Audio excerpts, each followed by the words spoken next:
Hi guys! Great day! Ayan guys, nag-live ako kanina sa YouTube. Tapos, nakakaloka kasi walang boses. Yung audio may problema, siguro sa platform. Naka 2 times ako eh. Pero hindi ko na inano, okay na lang. So, I used to do the live streaming and shout out to my very supportive friend from America, Shashira, my former Navy friend, and to her wife, Mama Shra. Shout out to you guys.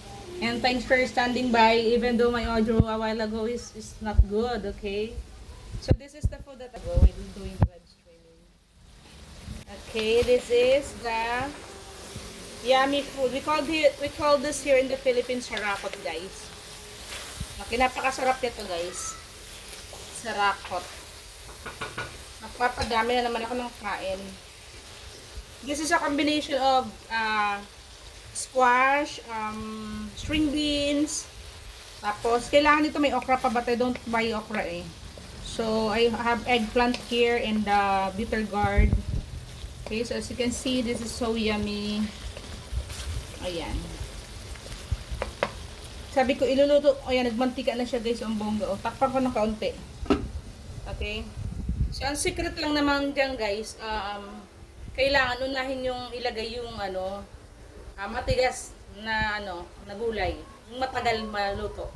Like you have to put first kasi ang discard niyan is lulutuin mo yung gata with onion and garlic.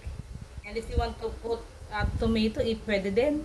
So, ang ginawa ko, ang discard ko sa pagluluto ng ganyang sarakot, nilagay ko na yung gata, 'di ba? 1 cup of isang ganito, gata.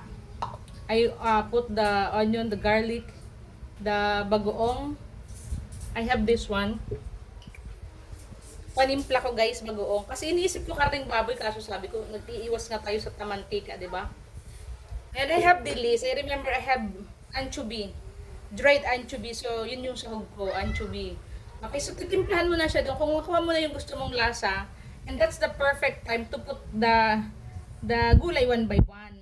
The main gulay, like, we want to put the squash first, the kalabasa, di ba? Lagay mo muna yung kalabasa, lutuin mo, then after a bit of after a few minutes, you have to put next the string beans, and then the okra if you have okra, and the eggplant, okay, and then you have to put the green pepper, okay, and I put last the ampalaya or the bitter gourd kasi yun yung mabilis maluto, pinakamabilis, and it is quick to cook, but I have cooked it well, okay. I have cooked it well, so luto na siya guys. Ayan o. Gonna show you. Ayan. Luto na siya, diba guys? Look. It's nagmamantika. Oh. Tinapos ko kanina, ganyan guys. Oh, nagmantika na talaga siya. Napakasarap nito guys. Kahit ito lang yung kainin ni Pascali na masarap. Juice me, you marimar. Only rice na to. Pang isang linggo ko ng gulay to guys. Kasi si Chacha hindi niya to favorite eh. Favorite niya siya sa cabbage, carrots. Ayan, di ba? It's done.